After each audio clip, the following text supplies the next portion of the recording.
conspiracy theory that Charlie Kirk may have actually been killed by his Rode microphones. I've killed people closer than I saw the camera, and I've never seen a shirt move like that. That looks like an explosion to me. What happened under that shirt? And boom, shirt right off to the right. Yep. And came out from a microphone that was inside the shirt. Boom. Wait, did you actually watch that footage? Look closer. A US Navy SEAL caught something major, and it's not what they're selling us. He didn't see sniper rounds or a long-range shooter. What jumped out was an explosion. One of the most battle-hardened warriors on the planet stepped forward to flip the script, and he's locked in on one specific thing, that roadside microphone clipped to Charlie Kirk's shirt. For months, they fed us the lone gunman story, some hidden rifle operator, case closed. But now someone with real expertise is calling it out, and this changes everything. Here's what matters when a seasoned vet who's walked through actual war zones and seen real combat raises a red flag and says something stinks. You gotta listen up. This isn't some random take from the internet. This is someone whose instincts got sharpened in the fire. When Snake makes a move like that, people need to pay attention. Are we really supposed to buy the official story straight up? Could everything we heard from day one be constructed? Maybe totally false? What if there's a much bigger operation hiding behind blame on some lone actor? I'm with Rob. Something exploded on him. But I don't have to get into the details because I'm not in a court of law having to prove a darn thing.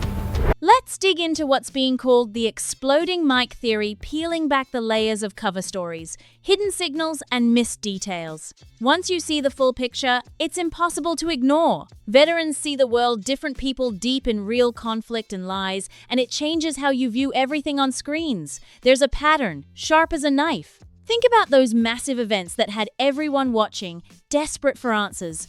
What comes next? Like clockwork, boom! The official story drops within hours, like it was scripted from the start. Remember those magic bullet explanations that tried to make it all clean but made no sense? Or how critical evidence keeps vanishing right when it matters most? It's the same frustrating story on repeat. This isn't random, it's a calculated system built to control what we think, believe, and question.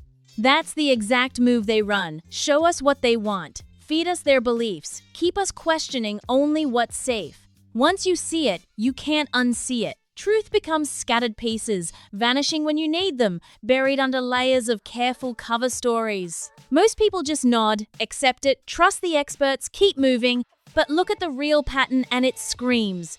The story always feels custom-built for a specific agenda. Anyone asking real questions gets labeled crazy like that's supposed to end the conversation. Wild, right? But here's what makes this different. Just the fact that no one started doing first aid to Charlie Kirk, they were more concerned about getting SIM cards out of cameras, removing cameras, and then getting him off the X somehow. There didn't seem a lot of concern for his life. It seemed like just clean it up and then... Regular people aren't the ones speaking out anymore.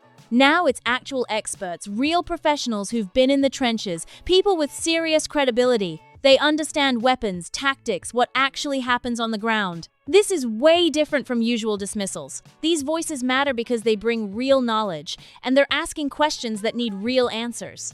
The numbers don't work. When you break down what they're claiming, the logistics fall apart completely. Mainstream media and official investigators have hammered the exact same story so hard it's like a broken record. Their version: some hidden shooter lurking in the woods pulls out a screwdriver, assembles a complex rifle from scratch right there, fires one shot from a 30-06, then somehow disassembles the whole thing with that same screwdriver and vanishes. Think about it, how realistic is that? Could anyone actually pull off that sequence while staying hidden? A massive gun plus all that noise is detection. The timeline, mechanics, everything about it screams impossible. The podcaster Candace Owens, okay? At one time, a friend of Charlie's, at one time, an employee of Turning Point. She has been one of the main peddlers of these conspiracies, and she is making a huge amount of money on it. She is building her business off of these lies. What do you want to say to her and the other people that are putting these lies out into the world right now?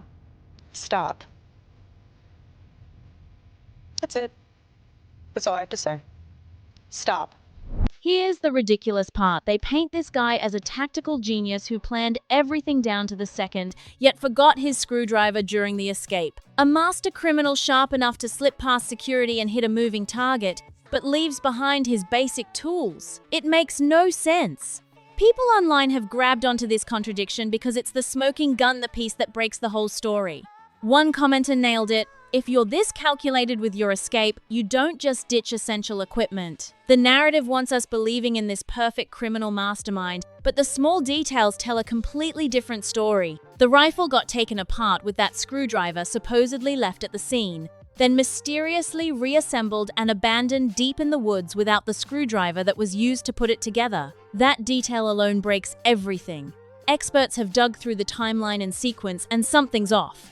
If the screwdriver stayed at the scene, how did that rifle get reassembled without it? The inconsistencies are glaring and growing, casting serious doubt on the entire narrative. Then it gets wild. The conspiracy theory that Charlie Kirk may have actually been killed by his Rode microphone. It looks like something that might have been his microphone package. An ATF ballistics specialist came forward with something shocking, a statement that adds another layer and questions everything. This expert actually raised serious red flags about the official story. When they recovered the rifle, something stood out to the pros. Dust and debris packed inside the barrel. During cross-examination, ATF firearms examiner Samantha Kana testified under oath that the barrel wasn't clean from recent fire, it was filled with dust particles.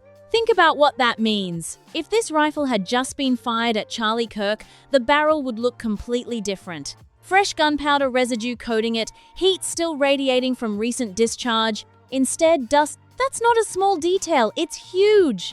This evidence challenges the entire timeline and raises massive questions. You don't shoot a high-powered rifle and then find it caked with dust moments later. The signs don't match up.